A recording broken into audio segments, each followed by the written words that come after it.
I'd like to help you make decisions more effectively with less stress. And I'm going to show you two key component parts to help you do that.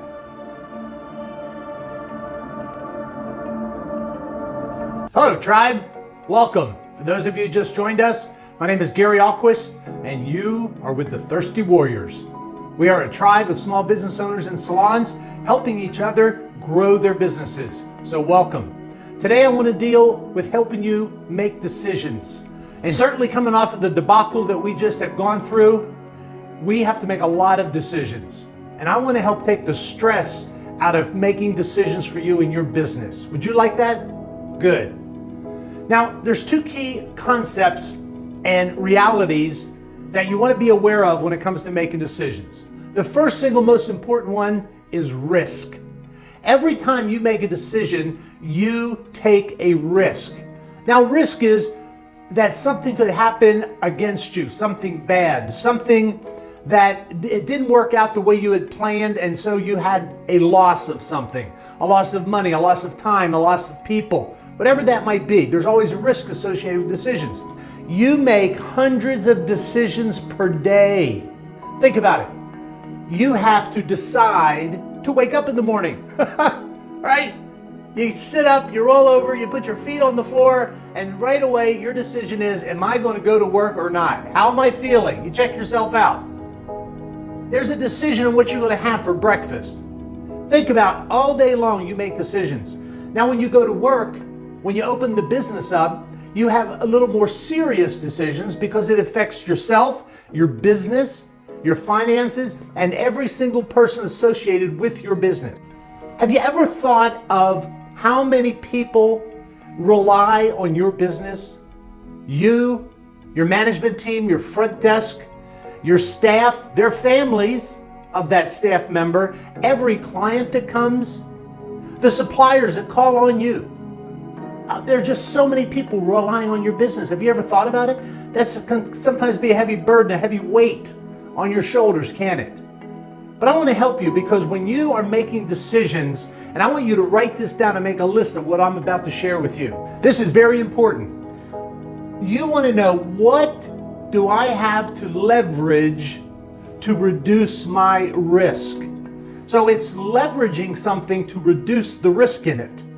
And that's the key. So write down, and what are your resources? What do you have that you can leverage against every decision you make? So if you're faced with a decision, you want to say, okay, here's the decision I have to make. What do I have to leverage against the risk factor so that when I make the decision, it's going to be less likely for me to experience a loss because of that leverage that I created and put into place? That's important.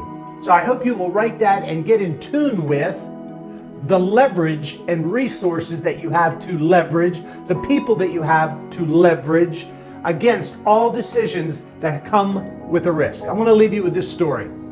I had a client in the southeast part of the United States several years ago. And after coming to a conference that I conducted and trained a group of some 60 people, she left and knew that she had to go home, and she wanted to do this. She wanted to change her salon. She was renting stations to the people. She wanted to change it and get control of her business by having employees. So she wanted to change to commission.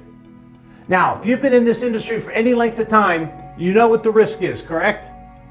The risk is she could have those people leave when they found out, when she explained to them that she was going to change them over to a commission stylist.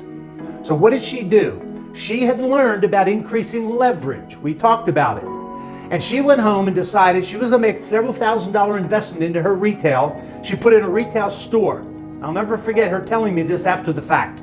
She said, Gary, I went from $1,500 a month in retail to $6,500 a month. Over a several month period, I grew the retail business up.